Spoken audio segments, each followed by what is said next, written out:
And we're talking all about food security right now as well. Now, food security is a key pillar, and of course, President Kenyatta's Big Four agenda as well. And we have World Food Day coming up on Wednesday. So joining me in studio, and I'm very excited to have this conversation, is Dr. Adebisi Araba. He is the Regional Director at International Center for Tropical Agriculture. And we're going to be talking about, of course, as we approach World Food Day, a lot of things that are happening. Thank you. Yeah, thank you, Malika. All right. Now, you know, when it comes to achieving food security globally, in fact, for Wednesday, the theme itself is also zero hunger, right, by 2030. However, right. We have seen research that's coming in from the World Health Organization that the number of hungry people across the world is growing. It's reaching 821 million. And that's just staggering. I mean, so why do you think there's been a bit of a backtracking?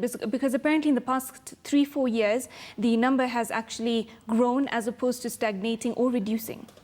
Yes, thank you, Malika. There's lots of reasons. So the 821 million figure was as of 2018. So chances are it's probably even larger now. Yeah. We've had a lot of macroeconomic issues around the world, of course, migration, massive migration, stagnation of economic activities in a lot of parts of the world. But you could also throw into that mix sheer population growth. So we're growing in sheer numbers, and so the number of people are growing. So I would say you have multiple reasons why. The global economy is a bit fragile right now. And areas that are largely agrarian are pretty much the most affected by these shocks, these macro shocks in global economic affairs. Okay, so as I understand it, you aim to make sure that farming practices in various countries are sort of more streamlined. They're also environmentally conscious, and they're helping further the agenda that is being set for the Sustainable Development Goals 2030. So how are you doing that when it comes to, let's say, Africa, for instance? Because if we look at hungry people in Africa, as of that study for 2017, the numbers were at 256.5 million. That's right. Okay, so our business, we're in the business of prosperity, right? Previously, the global agriculture community was focused on reducing poverty. And I think, you know, we realized, well, not too quickly, but we realized lately that focusing or obsessing over poverty wasn't the way to go. You have to create platforms to ensure that you lift as many people into and on their pathways to prosperity as you can.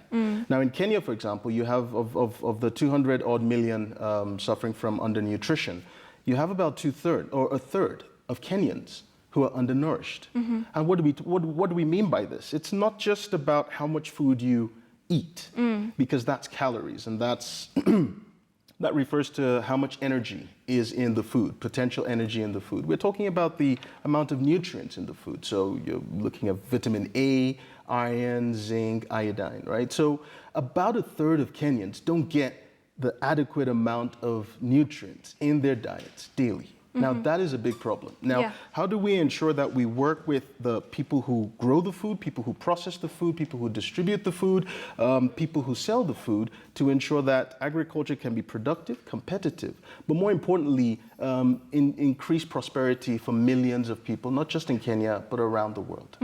That's what we do. Okay, and when you think about that from the perspective, of course, Kenya is one of the pillars of our Big Four agenda that President Uhuru Kenyatta has set is food security.